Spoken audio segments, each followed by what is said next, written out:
And absolutely. And I'm in the same boat as you guys as far as looking at this and going, thank you, really, Yeah. because it's about time that somebody has recognized it and is trying to right side it. And the reality is that, through the whole COVID debacle, there has been some good things come from it. This is, I believe, a byproduct of that. Realizing that these certain things can happen without you having to leave your house, right?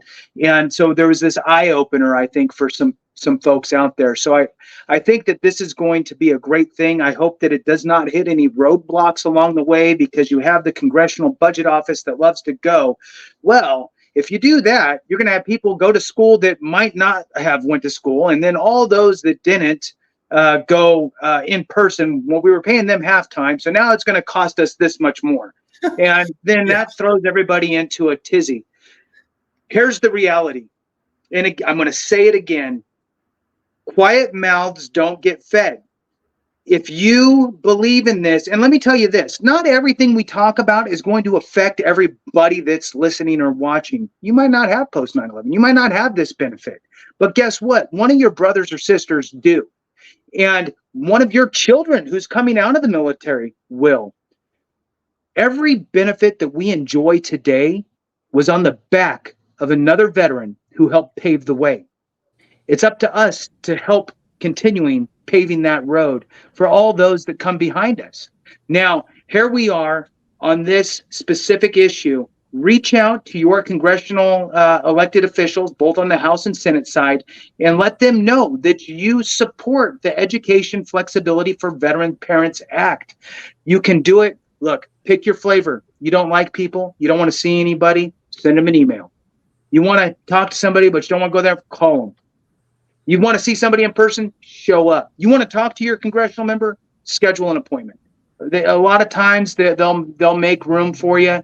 You just might have to wait longer. But pick your flavor and be a voice. Chris, it looks like you want to jump out of your seat. Oh man, I like this just I'm getting more and more fired up. I mean, look, I got kids. I'm in California. I got kids all over my neighborhood who are now home because the school shut down because of protests, and they're learning, and some of them are graduating virtually. You're not going to now. How do you handle those situations? Like, so this whole idea of virtual learning requiring less than in class. I mean, I would always prefer to be in class, but I'm with Randy. Virtual learning is harder, right? And Yeah. in so many different ways, and especially for me and my type of learning and my isms that I have, my focus issues and distractions, and and in the end, it's about learning and high quality learning. And are we getting what we need? And the cat is out of the bag now that there is high quality learning available in what we call non-traditional ways, which are fast becoming traditional. So why don't we just adopt it, absorb it? So again, kudos to the folks who are backing this. Now, we'd also like to hear, we're obviously all three on the same side. Doesn't mean that we're right. This is just three dudes' opinions, but like, give us some examples of why this shouldn't go through. Give it, like, let's lead with data and let's have good, honest argument and discussions and debate around this. But I just personally can't see any reason why this shouldn't be an easy breezy. Let's get it fixed. We understand that when this got put in place, we're all in a different position, and maybe online learning was kind of like the old correspondence classes we would take in. And Yeah. remember those old correspondence books that we would, Yeah. So, but so we just got to get up with the times. Totally. So I'm going to wrap this up, and then we'll get final thoughts. So it says here, U.S. Senator Marco Rubio and Jackie Rosen introduced the Education Flexibility for Veterans Parents Act to make it easier for veterans with dependent children to access full housing benefits provided through the GI Bill, regardless of whether that program is in person or online. We've got a couple quotations here. I'm going to throw these out just because it's just good to hear what's happening. Ensuring our veterans' parents can access their GI Bill benefits without sacrificing their parental duties is not just a matter of fairness, but of honoring their sacrifices. The Education Flexibility for Veterans Parents Act seeks to remove unnecessary barriers while recognizing education shouldn't be a privilege that conflicts with parenthood, but a right that empowers both. So articulate. I love that quote. That's a great one, and thank you to Senator Rubio.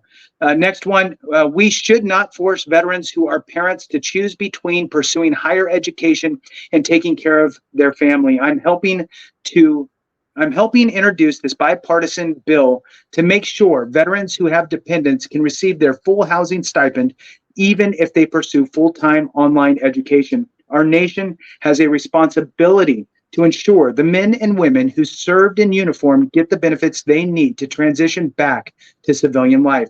And that's Senator Rosen.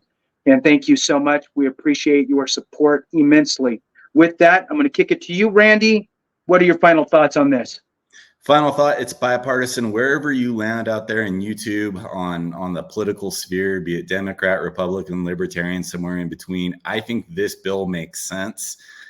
I think it's something that's an easy, I support. And so I would encourage you, like Jason said earlier in the video, to reach out to your elected representatives, give them a call, write them a letter, write them an email, whatever it may be, and put your voice behind this. So that's my take. Down to you, Chris.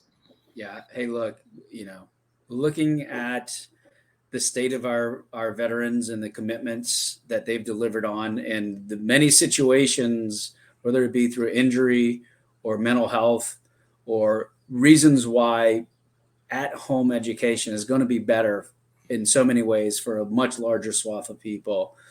Again, any way you look at this, this is something that you got to take action on. Let's make sure that we don't leave our folks behind. They've earned this benefit. Let's just make sure we're doing everything we can to give them the opportunity to use it.